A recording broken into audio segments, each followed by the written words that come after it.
నమస్తే అండి సత్యనారాయణ గారు. నమస్తే. విద్యా వ్యవస్థలో కార్పొరేట్ మాఫియా రాజ్యం ఏలుతుంది. మీరు క్లుప్తంగా సమయం లేదు మనకి, మీరు బ్రీఫ్గా ఎందుకు ఈ వ్యవస్థలు మనం రోజు రోజుకి ఎంత పోరాటం చేస్తున్నా కూడా మన చెయ్యి దాటిపోయిందని చెప్పొచ్చు. అధికారులు చేతులు ఎత్తేశారు, లంచాలకి వాళ్ళు మామూళ్ళకి అలవాటు పడిపోయారు. చూస్తున్న మంత్రులు కానీ సీఎం అధికారులు కానీ స్పందించకపోవటం ఏంటి? మీరు చేస్తున్న మీరు అనేక రకాలుగా ఉద్యమాలు చేస్తున్నారు, బయట లోపల కూడా. లోపల అంటే ఎక్కడో కాదు, కార్పొరేట్ విద్యా వ్యవస్థ మాతో పాటు మీరు చేస్తున్నారు. ఏమంటారు దీని గురించి? నమస్కారం సత్యనారాయణ గారు. నమస్కారం అండి. ఈ రోజు ముఖ్యంగా అద్భుతమైన డిబేట్. ఇది ఆల్మోస్ట్ 100కు రీచ్ అయ్యాము. సెంచరీ కొట్టబోతున్నారు త్వరలో. విద్యా వ్యవస్థ ప్రక్షాళన కోసం మీరు చేస్తున్న ఇది నాకు తెలిసి ఇంకొక 100కు రీచ్ అవుతుంది.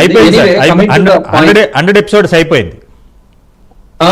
కంగ్రాచులేషన్స్. అయ్యో కంగ్రాచులేషన్స్. ఎనీవే, ఈ రోజు విద్య గురించి మనం మాట్లాడుకోవాలంటే సత్యనారాయణ గారు, ఈ రోజు ప్రపంచాన్ని మార్చాలంటే విద్య అత్యంత పదునైన శక్తివంతమైన ఆయుధం. మనిషికి జీవన మార్గాన్ని చూపించే విలువైన సాధనం విద్య.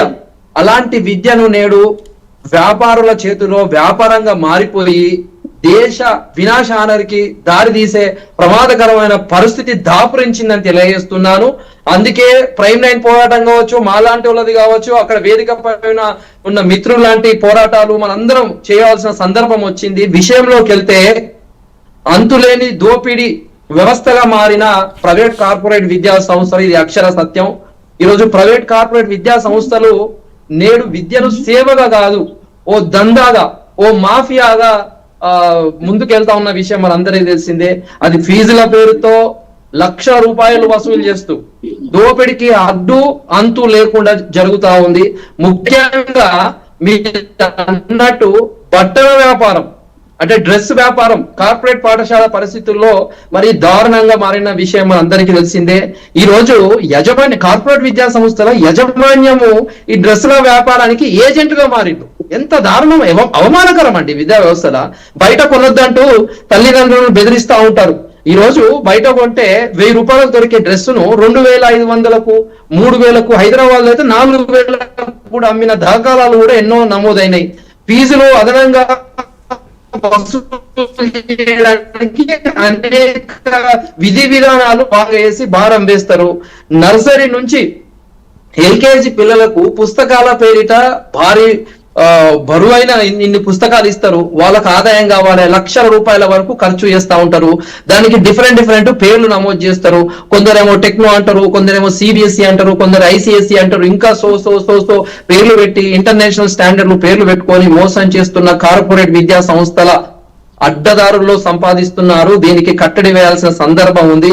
ప్రమాణాలు ఏమన్నా పాటించకపోవడం ఎన్ని దారుణం. అసలు ప్రమాణాలు వాళ్ళు క్రియేట్ చేస్తారు, కనీస వస్తువులు ఉండయి.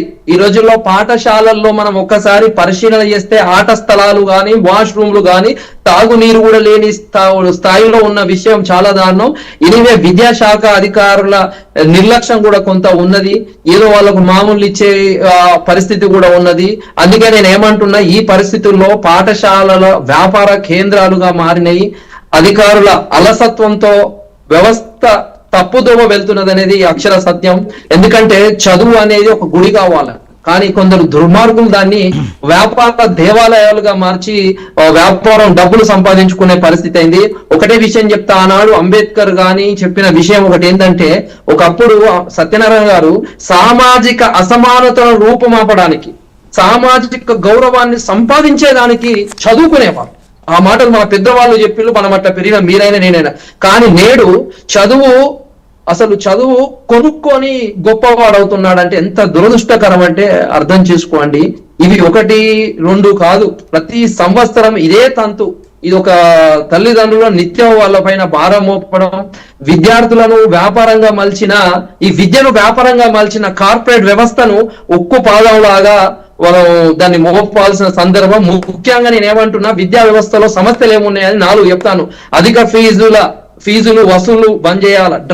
అంతేకాకుండా ఈ డ్రెస్సుల వ్యాపారం, కనీస వసతుల లోపం, తర్వాత ఎలాంటి ప్రామాణికలు పాటించరు, అధికారుల నిర్లక్ష్యం, అవినీతి, నిబంధనలు లేని పేర్లతో మోసాలు. అయితే దీని ప్రభావం ఎక్కడ పడుతుందంటే మధ్యతరగతి గాని పేద తల్లిదండ్రుల మీదనే పడుతుంది, విద్యార్థుల మీద పడుతుంది. దీనికి సూచనలు చెప్తా ఉన్నా. విద్యా సంస్థల పైన కఠినమైన నియంత్రణ ఉక్కుపాదం మోపాలే. ప్రత్యేక టోల్ ఫ్రీ నంబర్, ఓ ఫిర్యాదు నంబర్ చేసి వీటిని అరికట్టాలి. అంతేకాకుండా ఎవ్రీ ఇయర్ వార్షిక ఆడిట్, తర్వాత మరియు ఈ ఫీజు వివరాలు ఓపెన్ గా బహిర్గతంగా పబ్లిక్ చేయాలి. అంతేకాకుండా ఇంత ముందు కూడా పుస్తకాలు గాని డ్రెస్సులు కొనుగోలొద్దు అనే ఒక జీవో కూడా ఉండే. సరే, దానిపై కూడా ఒక టాస్క్ ఫోర్స్ నియమించాలి. ఎస్పెషల్లీ ఈ పాఠశాలలు ఏదైతే ఒకసారి సమీక్షించాల్సిన అవసరం ఉంది. కొన్ని పాలసీ చేంజెస్ ఏంటంటే విద్యా మేనిఫెస్టోని ఖచ్చితంగా ప్రజల్లోకి తీసుకెళ్లాలి. అంతేకాకుండా రాష్ట్ర ప్రమాణాల మేరకు కొంత స్కూల్ ఆడిట్ చేస్తూ ఫీజు నియంత్రణ కమిటీ, మీరు నాకు తెలిసి గత అనేక మనము వేదికలుగా చూసుకున్నాం. సో ఫీజు నియంత్రణ కమిటీ ఖచ్చితంగా వేయాలి. ఈ అడ్మిషన్ ప్రక్రియలో కూడా పారదర్శకతగా ఉండాలి. ముఖ్యంగా నేను ఈరోజు తెలంగాణ రాష్ట్ర ప్రభుత్వానికి నా యొక్క ప్రత్యేక విజ్ఞప్తి చేస్తా ఉన్నాను. దీనికి ఇప్పుడు మనకు విద్యా కమిషన్ ఆల్రెడీ ఉంది. సో మనం ఏదైతే డిబేట్ అంశాలు చేస్తా ఉన్నామో ఇలాంటి వాటిని అరికట్టడానికి ఒక ప్రత్యేకమైన కమిషన్ మళ్ళీ ఒకటి వేయాలి వీటి కోసం. అంతేకాకుండా అలాంటి అక్రమాలకు పాల్పడ్డ స్కూళ్ల లైసెన్సులు రద్దు చేయాలి. జిల్లాల వారిగా కూడా స్కూళ్ల మానిటరింగ్ సెల్ ఒకటి అపాయింట్ చేయాలి. అంతేకాకుండా ముఖ్యంగా చివరిగా నేను ఒక చెప్తాను, సమయం లేదు, కన్క్లూడ్ చేయండి, సమయం లేదు. లాస్ట్ చెప్పండి. అంటే ఇంజనీరింగ్ ఫీజుల పెంపు కూడా రేవంత్ రెడ్డి గారు దాన్ని అడ్డుకొని వాయిదా వేసిన విషయం మనందరికీ తెలిసిందే. విద్యా వ్యవస్థలో పలు సంచలనాత్మకంగా మార్పులు తీసుకురావాలని ముఖ్యమంత్రి గారు కూడా కొంత స్వయంగా అభిప్రాయపడ్డారని మనం ఈ మధ్య పేపర్లలో కూడా చూసినాము. ఎందుకంటే ఒక ముఖ్యమంత్రి ఈ విద్యాశాఖ ఉండడం వల్ల అనేక ప్రక్షణలకు అవకాశాలు ఉంటాయి కాబట్టి ప్రత్యేకమైన విజ్ఞప్తి చేస్తారని నాకైతే పూర్తిగా నమ్మకం ఉంది. ఈ డిబేట్ ద్వారా కూడా మీరు వేదికలో ఒకసారి సీఎం గారికి చెప్పాలని నా యొక్క విజ్ఞప్తి. Right, thank you. మీరు మళ్ళీ మీతో మాట్లాడతాను.